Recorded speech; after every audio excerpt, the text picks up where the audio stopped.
আজ তোমাদের সাথে শেয়ার করব তেলাপিয়া মাছের একটা দারুণ রেসিপি।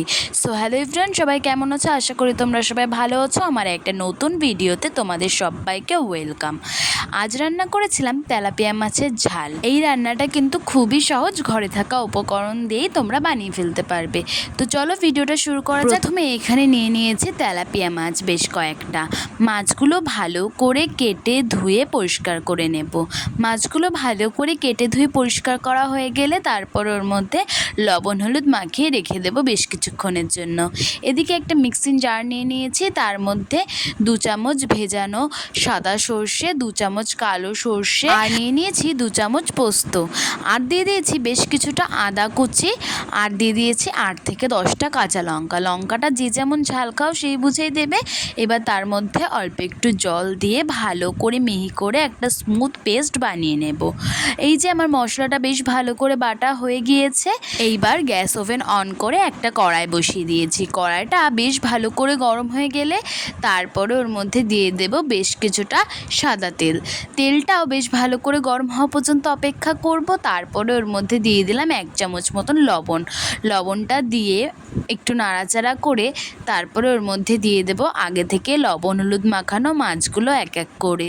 মাছগুলো দিয়ে হালকা হাতে একটু নেড়ে মাছগুলো এক পিঠ ভাজা হওয়া পর্যন্ত অপেক্ষা করব। ওই 1 থেকে 2 মিনিট অপেক্ষা করলেই দেখবে মাছগুলো এক সাইড ভালো করে লাল করে ভাজা হয়ে গিয়েছে। এবার প্রত্যেকটা মাছ এক এক করে উল্টে দেব, দিয়ে আর এক পিঠও সেম একইভাবে একই সময় ধরে ভেজে নেব। তারপরে প্রত্যেকটা মাছ আমি তুলে নিলাম। আবার একইভাবে সব বাকি মাছগুলোও কিন্তু আমি ভেজে নিয়েছি। সব মাছগুলো একইভাবে সময় নিয়ে হালকা লাল করে ভেজে তুলে নেব। এই যে আমার সব মাছগুলো ভাজা হয়ে গিয়েছে। এইবার ওই একই তেলের মধ্যে দিয়ে দেব বেশ কিছুটা কালো জিরে আর 2টো শুকনো লঙ্কা ফোড়নে। ফোড়নটা দিয়ে বেশ কিছুক্ষণ ভালো করে নাড়াচাড়া করে একটু ভেজে নেব। ফোড়নটা ভালো করে ভাজা হয়ে গেলে তারপর ওর মধ্যে দিয়ে দেব 1.5 চামচ মতন হলুদ গুঁড়ো, সামান্য একটু চিনি আর 1 চামচ মতন কাশ্মীরি লঙ্কার গুঁড়ো দিয়ে ভালো করে একটু নাড়াচাড়া করে নেব।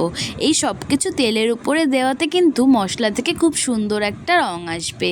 এইবার আগে থেকে বেটে রাখা সর্ষে পোস্তর যে পেস্টটা, ওই পেস্টটা দিয়ে হালকা হাতে একটু নাড়াচাড়া করে ওর মধ্যে দিয়ে দেব স্বাদ মতন লবণ। এখানে আমি ওই 1.5 চামচ মতন লবণ দিয়েছিলাম, তোমরা তোমাদের স্বাদ অনুযায়ী কিন্তু দেবে। তারপরে বেশ ভালো করে নাড়াচাড়া করে মশলা থেকে হালকা তেল ছেড়ে আসলে তখন ওর মধ্যে মাছগুলো দিয়ে দেব। সর্ষের মশলা সেহেতু কিন্তু বেশি কষালে চলবে না।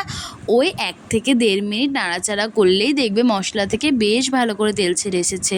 তখন ওর মধ্যে সব মাছগুলো দেবে, দিয়ে একটু হালকা হাতে নাড়াচাড়া করে ওর মধ্যে পরিমাণ মতন জল দিয়ে দেব।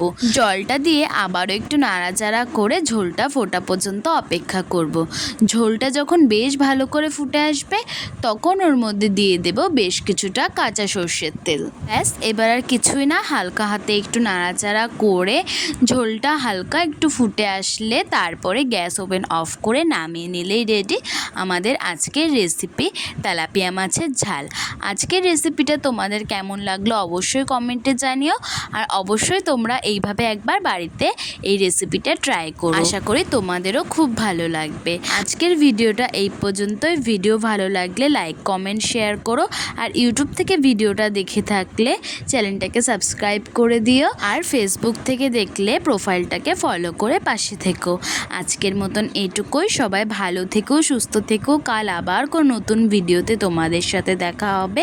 ততক্ষণের জন্য টাটা, বাই।